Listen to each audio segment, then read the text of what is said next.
In the vast multi-dimensional universe of Rick and Morty, where countless versions of Rick Sanchez exist, one character stands out as the ultimate villain and the source of Rick C-137's deepest torment. He is none other than Rick Prime. Unlike Rick C-137, whom we've grown familiar with through his chaotic adventures with Morty, Rick Prime embodies a dark, unfeeling ideology.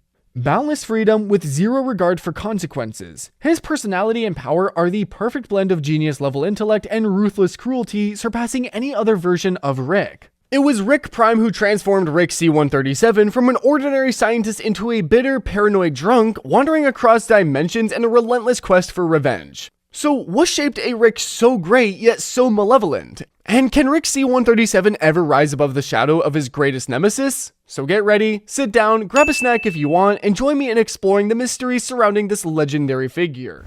The origin of the name Rick Prime. Rick Sanchez from the Prime Dimension, also known as Rick Prime, is one of the main antagonists in Rick and Morty.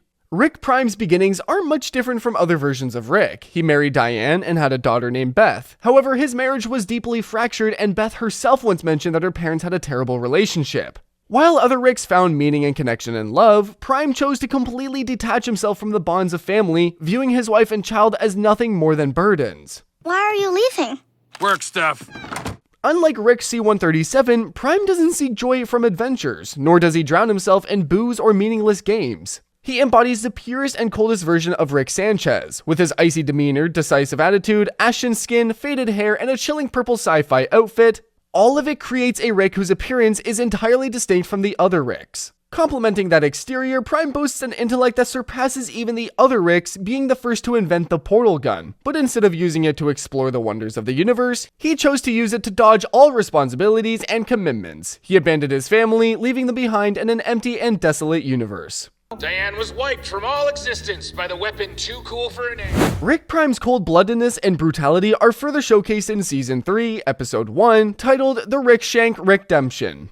After successfully creating the portal gun, Rick Prime embarked on a mission to enlighten all the other Ricks. He traveled across the multiverse, gifting them the portal gun technology with the arrogant belief that all Ricks should abandon their families to reach the pinnacle of intellect. Galaxy, and the first thing you learn is, you're the last guy to invent teleportation. His cold-blooded nature is not only evident in his casual willingness to kill, but also in his ruthless calculations. After Rick C-137 refused to accept the portal gun, he murdered Diane and Beth from that universe with a single, simple bomb. That act served as a message of punishment, shattering Rick C-137's illusions about familial love. It wasn't an act of revenge in the heat of the moment, but a premeditated, malicious action meticulously planned to annihilate anyone Prime deemed as opposing him. Well, we'll see how long that lasts.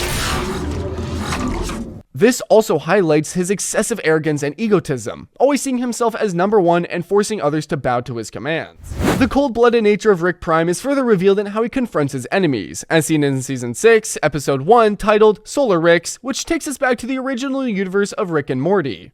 Here, when unexpectedly attacked by Jerry Prime, instead of reacting with anger or panic, Prime remains utterly composed. He smiles and even compliments Jerry on his bravery. But immediately after, without a shred of hesitation, he executes Jerry as casually as squashing a bug that momentarily piqued his curiosity. This act underscores the chilling truth that, in Rick Prime's mind, human life holds no value. He might feel a fleeting sense of curiosity or even mild amusement at someone's feeble resistance, but he coldly eliminates them without the slightest pang of guilt. It's a terrifying reality that, upon deeper reflection, sends shivers down the spine of anyone watching. Rick Prime's brutality is even more vividly portrayed when he creates the ultimate weapon of destruction, the Omega Device. A weapon capable of erasing an individual from every dimension while simultaneously wiping all memories of them from the minds of the living. Prime doesn't just aim to take lives, he wants to obliterate their very existence from the memories of their loved ones. A level of cruelty that transcends the boundaries of ordinary evil. From this perspective, Rick Prime is no longer just a malevolent individual. He's like a grim reaper of the multiverse, arrogantly deciding who deserves to exist and who doesn't. However, Prime stands out in a way that, while many villains often derive excitement from killing, Prime doesn't seek any joy in that brutality. On the surface, he may seem straightforward, but deep within lies a cruelty that grows increasingly colder. No anger, no pleasure, just absolute reason guiding those inhumane decisions. The pinnacle of his ruthlessness was when he destroyed all versions of Diane. She's also been erased from every universe across infinity. Not just to defend his perspective, but as a power move to force the Ricks to accept the philosophy he imposed. But that's why I want to make a deal. One of you is going to get your Diane back. He's lying! He's lying! All you have to do is be the last Rick left. If cold-blooded ruthlessness turns Rick Prime into an emotionless killing machine, then arrogance and self-importance are the glue that binds all his actions, transforming Prime into a spiritual dictator in the world of Ricks. To Prime, his intellect is absolute, the ultimate standard by which the existence of all living beings and other versions of Rick across the multiverse are judged.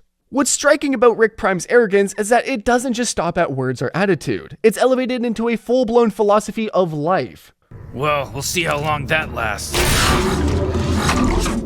Always believing that family bonds are a weakness that hinders the growth of an individual, he forced all the other Ricks to follow his own example. When any Rick dares to oppose or resist, Prime is ready to strip away everything they have. It's a punishment dripping with arrogance, as if Prime is declaring to the whole world, there's only one right way to live, and that's his way of life. Okay, family killing time! Let's start small. Still family, though. In the dialogues, Rick Prime frequently mocks the weakness of other Ricks. He sneers at Rick C-137 for using Diane's voice as the AI voice for his spaceship, calling it a foolish and pathetic act. To him, any emotional attachment is proof of failure. Even when faced with imminent death, Prime never lets go of his arrogance. In the final battle, when cornered by Rick C-137, Prime still holds his head high, taunting his enemy and asserting that C-137 is no different from him.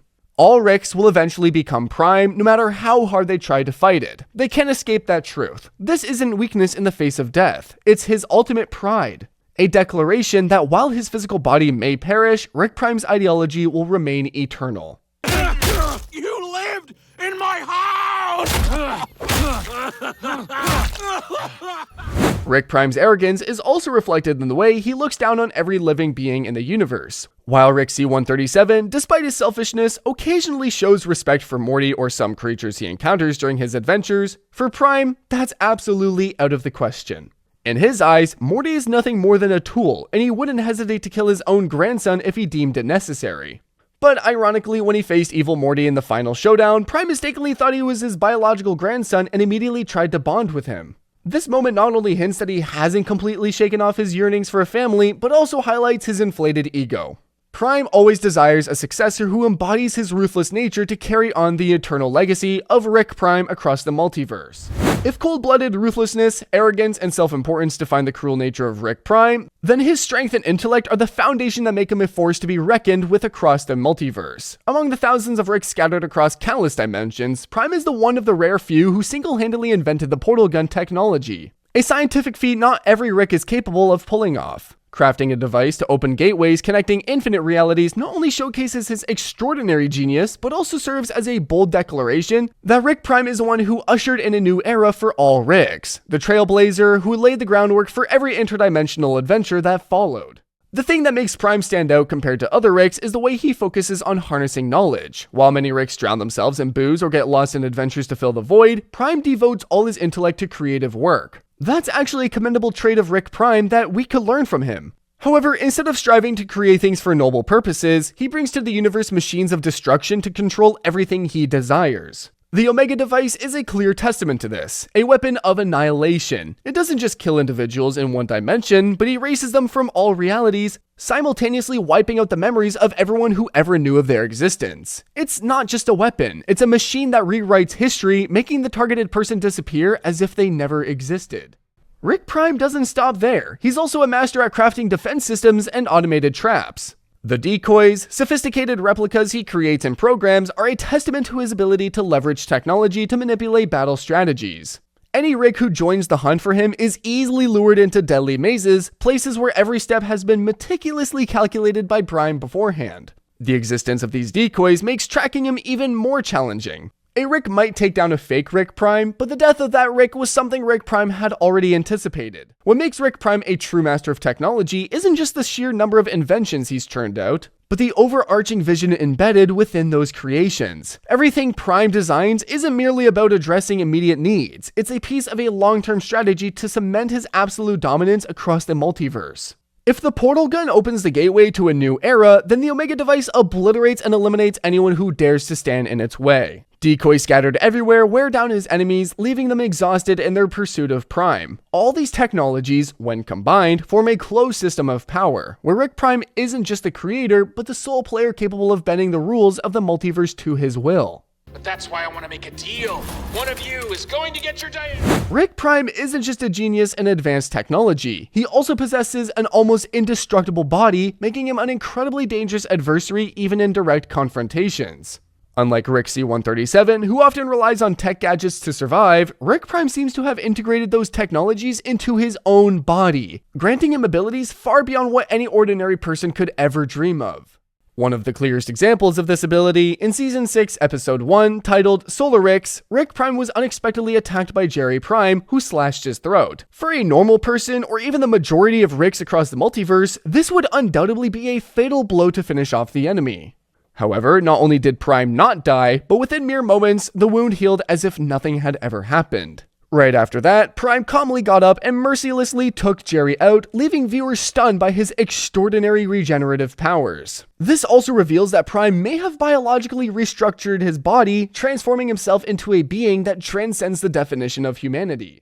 The remarkable thing is that Rick Prime's appearance has hardly changed over time. While Rick C-137 and other Ricks clearly show signs of aging affecting their looks, Prime maintains a youthful, almost unchanging appearance throughout the decades. With a physique that remains unchanged over time and an extraordinary ability to recover, Rick Prime possesses a massive psychological edge in combat. Knowing that he is virtually immortal, Prime can act with absolute confidence, never showing fear in the face of any enemy. To other Ricks, it's like confronting a biological machine, a being that cannot be defeated by conventional means.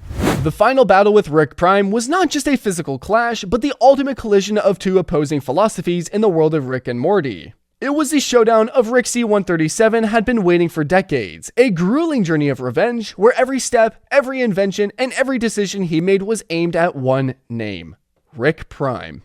And when that long-awaited moment finally arrived, the battle unfolded with a level of brutality, intensity, and tragedy that went beyond imagination.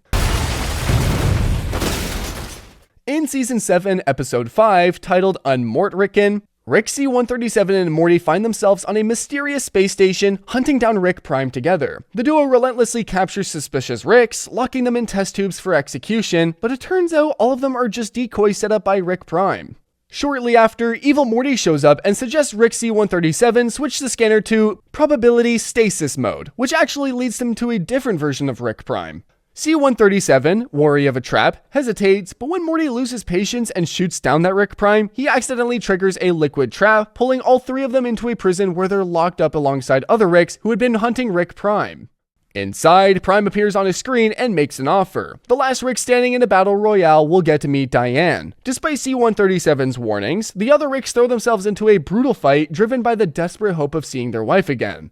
The no-holds-barred battle rages on, leaving only Rick C-137, Morty, and Evil Morty alive in the end. As expected, Prime breaks his promise and drops a bomb shaped like Diane's face, complete with her voice. Rick? Hey, Diane. C-137 and Evil Morty quickly destroy the bomb and, along with Morty, manage to escape the prison. You taking her to go? All three eventually reached Rick Prime's base and enter the room containing the Omega device. Here, the real Rick Prime, the one C-137 had been hunting for so long, finally appeared. He mocked C-137 as Dead wife Rick! And brought up the fact that Rick C-137 used Diane's voice as the AI voice for his spaceship. And she sounds like our wife. Like in a fucked up robot way, but that's definitely her voice. You sentimental little fella. A brutal battle broke out, with Rick C-137 and Evil Morty being overpowered one by clones created by Rick Prime. Meanwhile, Rick Prime casually used the Omega device to kill Slow Mobius right in front of C-137, leaving them utterly devastated. This act not only exposed his cold-blooded nature, but also served as a grim reminder that the price of absolute power is sacrificing all relationships. Rick Prime, with his unmatched strength, ruthlessness, and top-tier combat experience, quickly defeated C-137 and Evil Morty despite their desperate attempts to fight back using the most advanced tech they had. Thanks to his extraordinary physical resilience and regenerative abilities, he emerged from the battle without a single scratch, a solid testament to the invincibility of this ultimate Rick. The tide only turned when evil Morty, using his cunning and intelligence, swapped outfits and mimicked Morty's voice to deceive Prime, catching him off guard. This was the pivotal moment of the battle. Rick Prime, the guy who's always one step ahead, was taken down by the very nephew he had hoped would one day inherit his legacy, using a trick he never saw coming. Evil Morty wasted no time, seizing the opportunity to activate the Omega device, wiping out Prime's memories and erasing all his backup clones, ensuring he couldn't resurrect ever again. Rick C-137 was then brought back to life by Evil Morty, who handed him the chance for revenge. The moment Rick C-137 beat Rick Prime to death was the pinnacle of tragedy. Even after losing all his regenerative abilities, Prime continued to mock and assert that the life of C-137 was nothing more than the next step on the path Rick Prime had laid out. As the final punches landed, Rick Prime met his end, but he left behind a massive void in C-137's heart. He realized that Prime's death didn't bring liberation, only left behind a vast emptiness, a testament to the fact that hatred is never the best way to solve a problem. The final battle with Rick Prime not only vividly portrays his character and essence, but also exposes the deep tragedy within Rick C-137. Even after achieving the goal he had pursued for decades, instead of feeling liberated, he is left with an even heavier void than ever before. In Morty's gaze and the cold indifference of evil Morty, C-137 realizes that his true enemy was never just Rick Prime, but rather the obsession, hatred, and the darkness within himself. Though Rick Prime is dead, his legacy, through technology, philosophy, and emotional scars, continues to live on in Evil Morty and in Rick C-137's pain. It's a victory laced with bitterness, a profoundly tragic conclusion for the greatest villain in the Rick and Morty universe.